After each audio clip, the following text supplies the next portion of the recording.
ವತ್ಸ,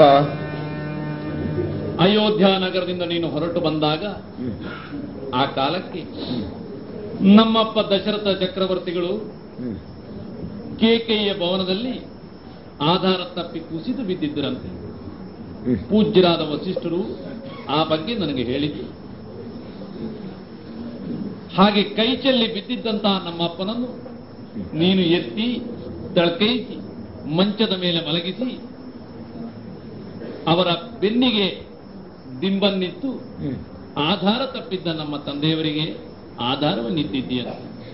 ಆಗ ಈ ಶೈತ್ಯೋಪಚಾರಗಳಿಂದ ಚೇತನ ಹೊಂದಿದಂತಹ ನಮ್ಮ ಅಪ್ಪ ನಿನ್ನಲ್ಲಿ ಒಂದು ಮಾತನ್ನು ಹೇಳಿದರು ಅಂತ ನಾನು ಕೇಳಿದೆ. ನಿನ್ನೆಯ ದಿನ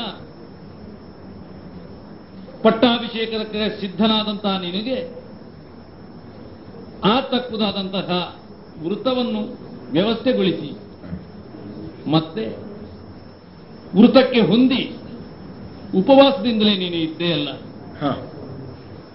ಅಂತ ನಿನ್ನನ್ನು ಪಟ್ಟದ ಮನೆಯಲ್ಲಿ ಕಾಣಬೇಕಾಗಿದ್ದಂತಹ ನಾನು ಹಸಿದ ಹೊಟ್ಟೆಯಿಂದಲೇ ಈ ಹೊತ್ತು ಕಾಳಿಗೆ ಕಳುಹಿಸಬೇಕಾಗಿ ಬಂತಲ್ಲ ಮಗನೇ ಅಂತ ಆಡಿದ್ರ. ಮತ್ತೆ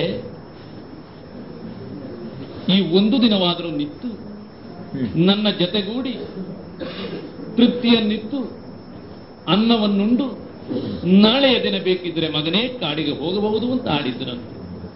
ಆದರೆ ಕರ್ತವ್ಯವೇ ಪ್ರಜ್ಞೆಯಾಗಿ ಉಳ್ಳ ನೀನು ಎಲ್ಲವನ್ನು ಬಿಟ್ಟು ಅದೇ ದಿನ ಕಾಡಿಗೆ ಹೊರಟು ಬಂದಿದ್ದೀಯಂತೆ. ನಮ್ಮಪ್ಪ ದಶರಥ ಚಕ್ರವರ್ತಿಗಳು ಅಣ್ಣ ಆ ದಿನ ನಿನ್ನ ಜೊತೆಗೂಡಿ ಅನ್ನವನ್ನು ಉಣ್ಣಬೇಕೆಂದು ಬಯಸಿದ್ದವರು ಮತ್ತೆ ಅನ್ನವನ್ನು ಕಂಡಿಲ್ಲ, ಅನ್ನವೂ ಅವರನ್ನು ಕಂಡಿಲ್ಲ. ಅನಿಮಿಷರಾಮೃತ ಅನ್ನವನ್ನು ಉಣ್ಣುವುದಕ್ಕೆ ತೆರಳಿಲ್ಲ.